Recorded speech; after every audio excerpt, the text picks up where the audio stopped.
I am getting ready to shoot multiple self-tape auditions today, and I wanted to talk to you about how to do that without losing yourself. I used to get really overwhelmed when I had more than one audition, and I realize now that it's because I didn't know how to manage them properly. But now I realize that having multiple auditions is actually a secret weapon that you can use to your advantage. Here's why. For me, I have found that when I have less time to prepare, that means I have less time to overthink, which means I honor my instincts as an actor far more. If I have less time, then I can't overwork it. I can't over polish it. It actually forces me to be a lot more present, which is the whole point. But still, sometimes there's a lot of material, a lot of dialogue, and not a lot of time to get off book. You don't have to be off book. We all know that. I like to be off book so I feel a lot more free, a lot more alert, a lot more aware. And I just can't do that as easily if I'm bound to a page.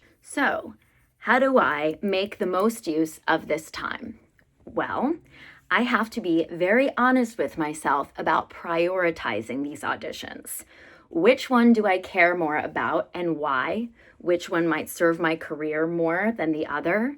What might be more of a financial interest to me than the other? These are all things you have to factor into your decision making when it comes to prioritizing which audition is going to take precedence over the others. So you know which one to delegate more time to so that you can actually show up for it and be your best. I have to be really honest with myself about how I feel with each project so that I know how to prioritize them. Just because a job exists doesn't mean that it's the right job for you. One of the worst things any actor will tell you is, rejection's hard, but it's so much worse when you're rejected by a project you weren't even that excited about to begin with. I think understanding why you're auditioning for the projects you're auditioning for is really, really good for your mental health. It protects your energy, and it actually gives that rejection less power. So you're not going to hold on to it for as long. You'll be able to let go, as they say, a lot easier. The truth is, not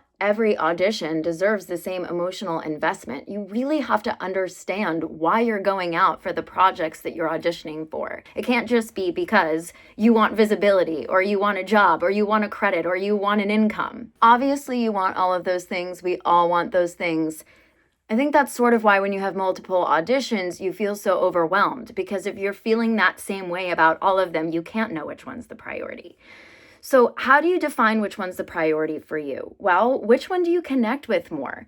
I think this is actually like a bigger question, because you really have to get clear about why you want to be an actor in the first place. So when I look at my two auditions today, they both resonate with me. They both tell a version of my story. Obviously, that's what I'm bringing to it. But which story is more important to me, and why? What are my stakes? The other reason this matters is because what if I get an offer for both of them and they're both conflicting? Now I have to choose. Doesn't it make more sense to choose before without a gun to your head? I don't know, maybe that helps some of you. But for me, I want to be clear about what one is more important and why. So if I find myself in that situation, I already know what I'm doing. I also feel like that decision comes off in your performance. I always equate auditioning to dating. When you hit it off, both parties know. So if you're really into a project, I really feel like that's going to translate. Maybe you're having a really hard time choosing which one is the priority because you feel the same way about both of them. Well, I pay attention to how much time production's giving me to prepare them. This isn't judgment, it's information. If production is giving me ample time, I feel respected as a performer. No, it's really like working in any other profession. It trickles down from the top. So if you feel like casting is scrambling, it's likely production as a whole is scrambling. So I look at that and go, is that a production that I would feel really relaxed in if I was in that environment? That then becomes factored into the way I prioritize my auditions. Again, no judgment. It's just information that helps informed decision making. It's a way to privately set personal boundaries in a professional arena. It's also a way, again, to manage your expectations. So if it doesn't go further, you're not like pissed off, walking around with a chip on your shoulder and bringing that into the next audition. You just want to be aligned so that the right job aligns with you. So now, when it comes to filming these auditions at the same time as I will be doing today, because they both have the same deadline, how do you know which one to tackle first? For me, it's very simple. I factor in hair and makeup just like you would on a set, and then I also factor in emotional stakes. This is another reason why it's really important to know yourself as a person and as a performer.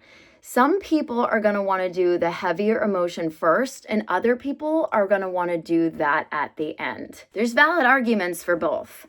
One, you want to make sure that the audition that requires the most energy is something you have energy for. You don't want to wait until the end and then feel burnt out. But there are some people that are going to want to work themselves up into a more emotional state, basically get the jitters out on the one that you care less about. So if you're torn, this is where factoring in your hair and makeup can help. Because if you have to be a hysterical mess in your first audition, it's going to mess up your makeup. So maybe you want to do the lighter audition first so that you don't have to worry about that. But also, maybe your first character is more natural looking and the other one is more made up.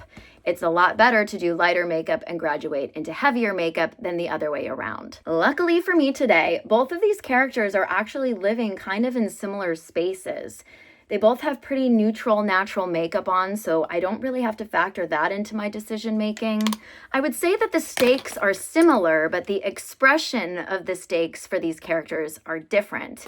One internalizes where the other one externalizes. Again, this is just why I think it is so important to really know yourself and practice and implement mental health when you're an actor. You know, just everything that you need to know to give a very clean, fulfilling performance, regardless of whether or not you book. It truly just makes the auditioning process like way more enjoyable and fun because it keeps the focus on performing and feeding your creative appetite as opposed to trying to do what you think is right or what others want or what will get you the part. It just really honors you and your journey as an actor and the career that you're building for yourself. Know what projects and characters you want to add to your resume and why. That creates much less panic and resentment and far more agency. And that gives you a much healthier relationship with opportunity. So if you find yourself feeling really overwhelmed by a lot of auditions, not knowing which one to prioritize, do not feel bad for grounding yourself and getting clarity. It doesn't mean that you're ungrateful. It means the opposite. It means that you're grounded and that you're approaching your career and craft with a very healthy outlook and perspective. All right, I've got to go do my hair and get to work now. I hope that you found this video helpful. If you did, be sure to let me know in the comments so I can make more content like this. Thank you so much for watching, and I will see you next time.